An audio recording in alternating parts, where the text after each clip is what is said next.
आज के इस वीडियो में हम देखने वाले हैं क्लास 12 पॉलिटिकल साइंस का चैप्टर पहला है, उसका पार्ट 4 है cold war era and non aligned movement. ठीक है, तो 3 पार्ट हम ऑलरेडी कर चुके हैं, इसके चौथे पार्ट में आज इसको खत्म कर देंगे और 2 ही टॉपिक हैं, आप इसे समझिए। और अगर अभी तक आपने हमारा ग्रुप नहीं ज्वाइन कराया है टेलीग्राम का, तो आप टेलीग्राम ऐप डाउनलोड करो, class 12 ESP new group search करोगे तो आपको हमारा ग्रुप मिलेगा, उसे ज्वाइन कर लो। आज की डेट में 2307 यानी 2307 बच्चे जुड़ चुके हैं।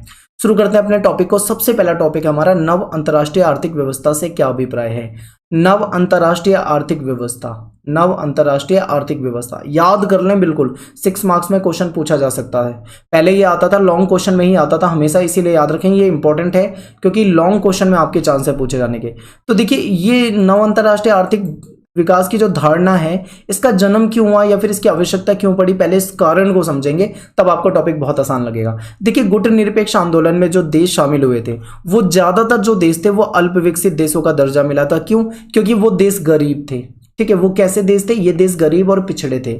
अब गरीब और पिछड़े देश थे तो इनके सामने एक सबसे बड़ी चुनौती जो थी वो ये थी कि ये देश अपना आर्थिक विकास कैसे करें। यानी इनके सामने जो मुख्य चुनौती थी वो आर्थिक विकास की थी। ये अपनी जनता को गरीबी से निकालना चाहते थे।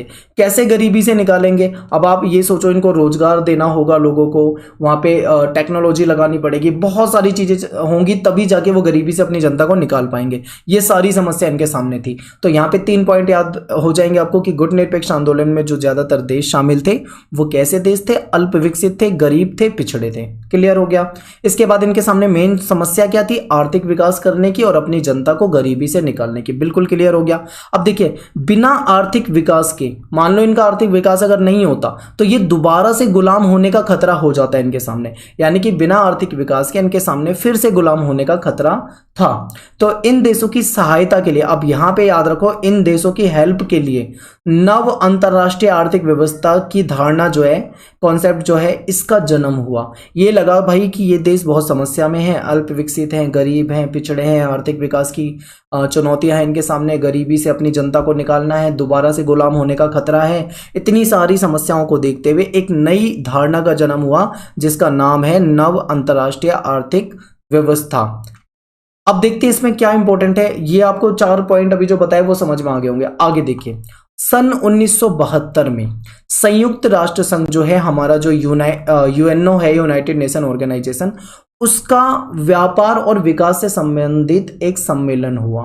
ठीक है, उसका व्यापार और विकास से संबंधित एक सम्मेलन हुआ जिसमें एक towards a new trade policy for development नाम से एक रिपोर्ट जो थी वो सामने रखी गई, एक रिपोर्ट रखी गई। तो ये जो हम पढ़ रहे हैं इसको हम शॉर्ट में अंकटाड, जो आप पढ़ते हो अंकटाड आपकी बुक में लिखा होगा, तो इसका पूरा नाम क्या होता है ये आपको बता देता हूं। देखो, अंकटाड जो है उसको शॉर्ट में यूं लिखते हैं UNCTAD। इसका फुल फॉर्म अगर हम पढ़े तो United Nations conference on trade and development. ये तो हम इंग्लिश में हो गया। अगर आप इसको हिंदी में याद करना चाहें तो इसका मतलब होता है संयुक्त राष्ट्र संघ व्यापार और विकास सम्मेलन। यहाँ पे के लिखा है मैंने, के को आप काट दो। ठीक है, अब देखो इसे दोबारा, संयुक्त राष्ट्र संघ व्यापार और विकास सम्मेलन, ये इसका मतलब होता है हिंदी में।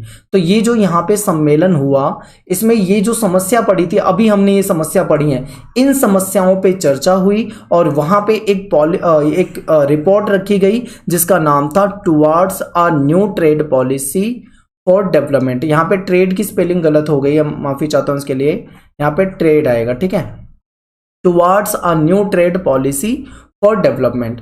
तो ये आपको इतना समझ में आ गया। इस रिपोर्ट में आखिर बात क्या की गई थी ये आपको सबसे ज्यादा समझना है। इतना आपको बिल्कुल अगर आपके दिमाग से निकले कोई दिक्कत नहीं, पर ये जरूर याद रखना है कि इस रिपोर्ट में व्यापार प्रणाली में सुधार करने की बातें रखी गई थी।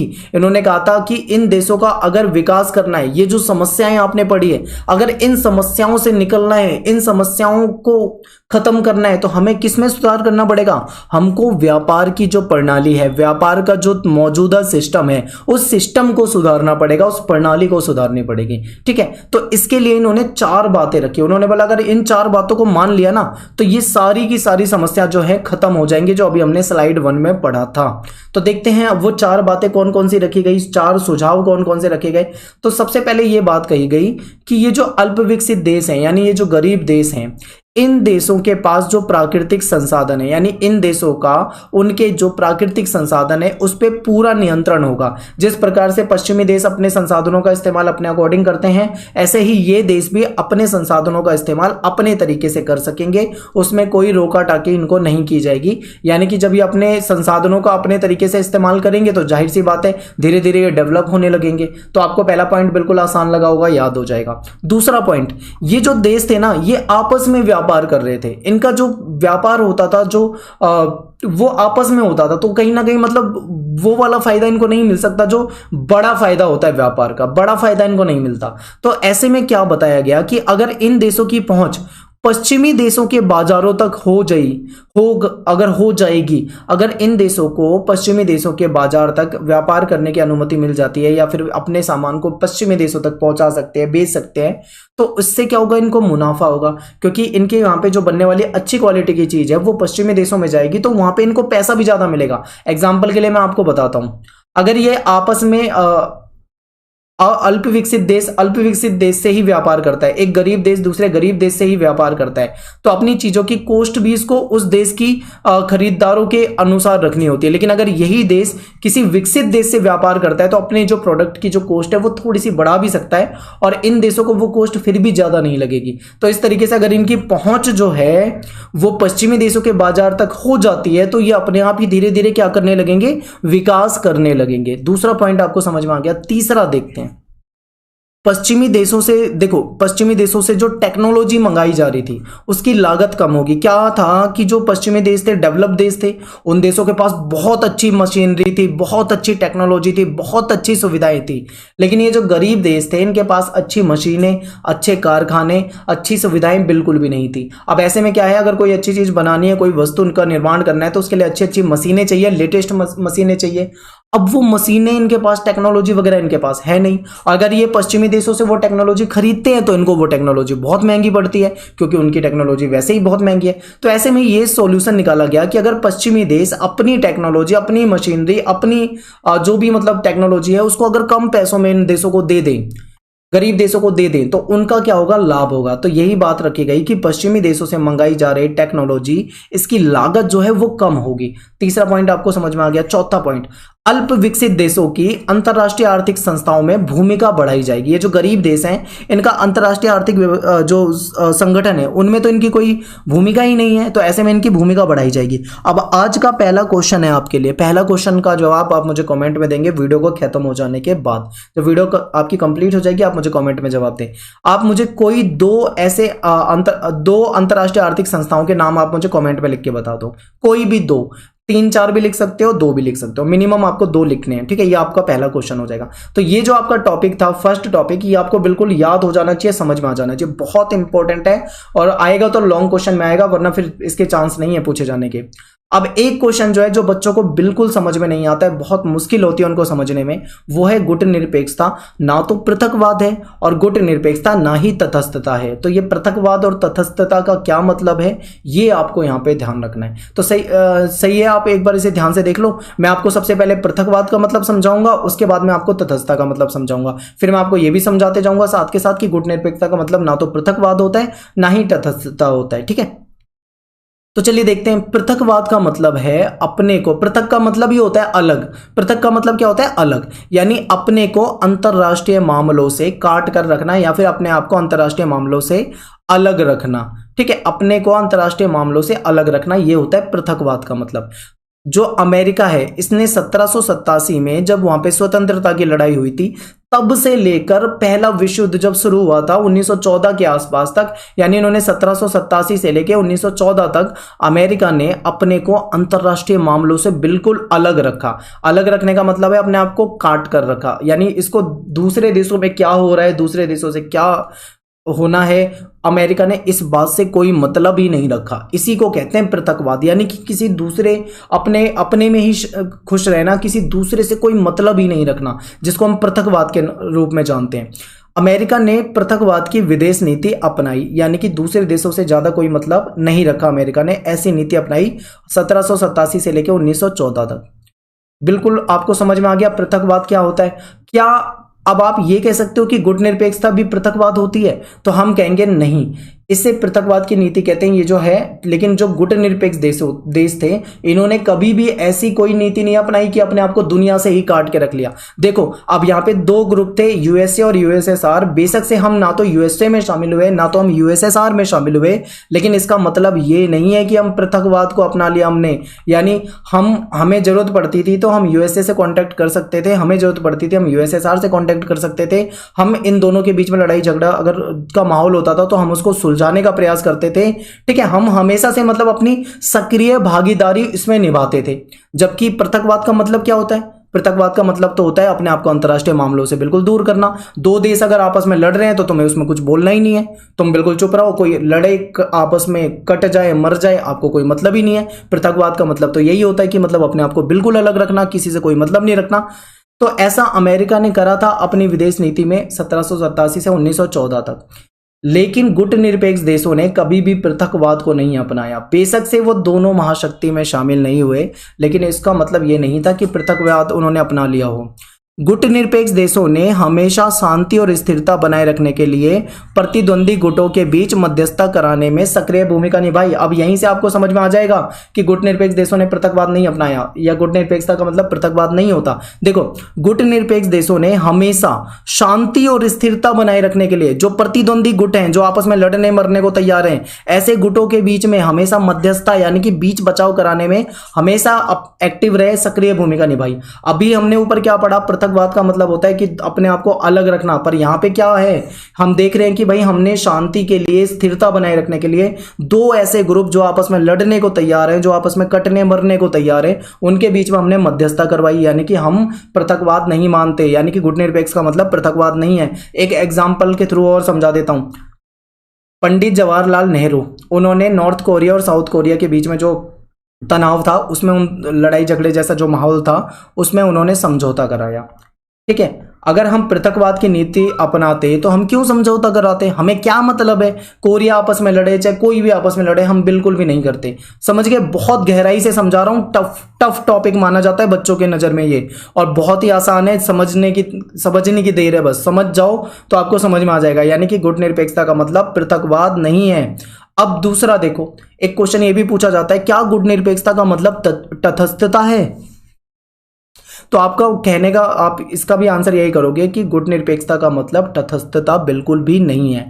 तो आप समझते हैं कि आखिर तटस्थता का मतलब क्या होता है? इसका मतलब होता है कि मेनली अपने आप को युद्ध में शामिल ना होने की नीति, यानी कि मुख्यतः इसका मतलब है कि युद्ध में शामिल ना होने वाली नीति को तटस्थता कहते हैं। जो देश तटस्थता की नीति का पालन करते हैं उनके लिए जरूरी नहीं है कि वो युद्ध को समाप्त करने में कोई मदद करें। अब एक एग्जांपल मैं आपको देता हूं। मान लो मैं एक देश हूं और मेरा नाम है ए, एक मेरा पड़ोसी देश है जिसका नाम है बी, एक मेरा दूसरा पड़ोसी देश है जिसका नाम है सी। बी और सी ये दोनों देश आपस में लड़ रहे हैं। ठीक है, बी मेरा दोस्त है। बी ने मुझसे कहा कि भाई आजा युद्ध में मेरे साथ शामिल हो जा, वो मुझ पे हमला करने वाला है। अगर मैं ऐसे में बोल दूं कि भाई मुझे कोई मतलब नहीं है तुम्हारे लड़ाई झगड़े से, ठीक है, मैं युद्ध में बिल्कुल भी शामिल नहीं होऊंगा, और कोई हेल्प चाहिए तो ले ले, पर मैं युद्ध और हथियार से संबंधित किसी तरह की कोई चीज में शामिल नहीं होऊंगा, ना ही कोई मदद करूंगा, बिल्कुल दूर हो जाए एकदम। तो ऐसी नीति को हम तटस्थता की नीति कह सकते हैं, यानी कि युद्ध में शामिल ना होने की नीति। ठीक है, और ऐसे में युद्ध समाप्त करने में भी मैं कोई मदद नहीं करूंगा, ना मैं कोई समझौता कराऊंगा तुम्हारे बीच में। आपस में लड़ो मरो कटो, मुझे कोई मतलब नहीं है, बस मैं तुम्हारे साथ शामिल नहीं होऊंगा। इसको हम तटस्थता कह सकते हैं। ठीक है, पृथकवाद का मतलब क्या था? अपने आप को दूसरे देशों से बिल्कुल अलग कर लेना। व्यापार या कोई ऐसी चीज है उससे भी कोशिश करना कि दूसरे देशों से अपने आप को दूर ही रखें, वो पृथकवाद था। तटस्थता में दोस्ती तो रहती है, लेकिन युद्ध वाले मामले में पीछे हट जाते हैं। बस युद्ध का मामला आ जाए तो नहीं हम शामिल नहीं होंगे, ये तटस्थता होती है। ऐसे जो देश होते हैं ना तो युद्ध में शामिल होते हैं, ना ही युद्ध को सही या गलत होने पे कुछ कहते हैं, ना तो ये सही गलत बताते हैं, ना युद्ध में शामिल होते हैं। परंतु गुट निरपेक्ष देशों ने इस चीज का भी पालन नहीं करा। क्यों कैसे नहीं करा, अब आप ऐसे कैसे समझा सकते हो? तो देखिए, इन देशों ने युद्ध को टालने का प्रयास किया हमेशा, जबकि तटस्थता वाला देश ना तो युद्ध में शामिल होता है, ना सही गलत की बात करता है, ना ही उसको रुकवाने में कोई मदद करता है। पर गुटनिरपेक्ष देशों ने युद्धों को रुकवाने का प्रयास करा, टालने का प्रयास किया, और जो दुश्मन देश हैं उनके बीच में समझौता कराने का प्रयास किया कि दोनों देश के बीच में समझौता हो जाए, बातचीत से अगर मामला सुलझ जाए तो क्यों युद्ध की नौबत आए, हमेशा ऐसा करा। जिनके बीच में मान लो युद्ध चल रहा हो, कोई ऐसे दो देश हैं जिनके बीच में युद्ध शुरू हो चुका हो, तो उस युद्ध को खत्म करने का प्रयास किया कि वो युद्ध खत्म हो जाए और दोनों आपस में समझौता कर लें। हमेशा हमने ऐसा जो भी गुटनिरपेक्ष देश थे उन्होंने हमेशा ऐसा किया। तो क्या अब आप ऐसा कह सकते हो कि गुटनिरपेक्षता का मतलब तटस्थता या पृथकवाद होता है? तो अब आप कहोगे नहीं, गुटनिरपेक्षता का मतलब ना तो तटस्थता होता है ना ही पृथकवाद होता है, और आप ऐसे लिख के समझा दोगे। ठीक है, जो नीचे 4 पॉइंट लिखे आप इसको समझा दोगे, और यहाँ पे जो मैंने आपको 4 पॉइंट बताए थे आप इनको समझा दोगे तो आराम से आपको मार्क्स मिल जाएंगे इस क्वेश्चन में। ठीक है, अगर समझ में अभी भी ना आया हो तो वीडियो को 2 बार 3 बार 10 बार 20 बार देखो, समझ में जरूर आएगा। और ये समझ लो, ये इंपॉर्टेंट क्वेश्चन है। तो यहां से देखिए हमारा चैप्टर जो है वो कंप्लीटली खत्म हो चुका है, और आपकी जो भी थ्योरी है सारी चीजें करा दी हैं। लॉन्ग क्वेश्चन और शॉर्ट क्वेश्चन एक भी यहां से बाहर नहीं आएगा जो आपको वीडियो में बताया है। अब बात करते हैं एमसीक्यू क्वेश्चन जो आते हैं आपके 1 मार्क्स के क्वेश्चन, वो आपसे डीप पूछे जा सकते हैं। तो उसके लिए आपको क्या करना है, डीपली एनसीईआरटी को पढ़ना है, और बाकी जब हमारे सारा ये चैप्टर खत्म हो जाएंगे तो मैं आपको सारे चैप्टर वाइज एमसीक्यू भी कराऊंगा और लाइव क्लास में कराऊंगा। ठीक है, 1-2 महीने बाद हमारी लाइव स्टार्ट हो जाएगी। और यहाँ पे एक चीज जो रह गई है वो है आपकी एनसीईआरटी के बॉक्स। अगर आप एनसीईआरटी के बॉक्स देखोगे तो आपके बॉक्स में भी बहुत सारे क्वेश्चन बने होते हैं। हालांकि अभी तक तो इससे कोई क्वेश्चन आते नहीं थे इतने ज्यादा, लेकिन पिछले साल से आपके 2-4 क्वेश्चन आपको बॉक्स में से दिए हुए थे पेपर में। तो ऐसे में क्या बॉक्स को हम इग्नोर कर दें? बिल्कुल इग्नोर नहीं करना। तो बॉक्स के लिए मैंने ऑलरेडी आपकी वीडियो बनाई है जिसमें मैंने सारे इंपॉर्टेंट बॉक्स वाले क्वेश्चन करा रखे हैं। मैं आपको लिंक दूंगा डिस्क्रिप्शन में बॉक्स वाले क्वेश्चन का, आप उसको देख लोगे। चैप्टर वाइज बना रखे हैं, ठीक है मैंने, तो चैप्टर वाइज मैं आपको दे दूंगा, पूरी प्लेलिस्ट का ही लिंक दे दूंगा आपको, हिस्ट्री का, पॉलिटिकल का, सबका बनाया है। आप उस पर क्लिक करके जौन सा चैप्टर आप देखना चाहो उसके बॉक्स वाले क्वेश्चन वहां से देख सकते हो। शॉर्ट वीडियो है, बिल्कुल आराम से आपको समझ में आ जाएगा। और अगर अच्छी तैयारी करनी है 99 और 100 वाली, तो आप एक भी चीज को मत छोड़ो, बॉक्स वगैरह करो। अगर आपको केवल 70, 80, 85 नंबर लाने हैं तो आपको बॉक्स देखने की जरूरत नहीं है, आप पे मतलब में बॉक्स मत देखो। 70, 80, 85 तो आपके वीडियो से आराम से आएंगे बिल्कुल।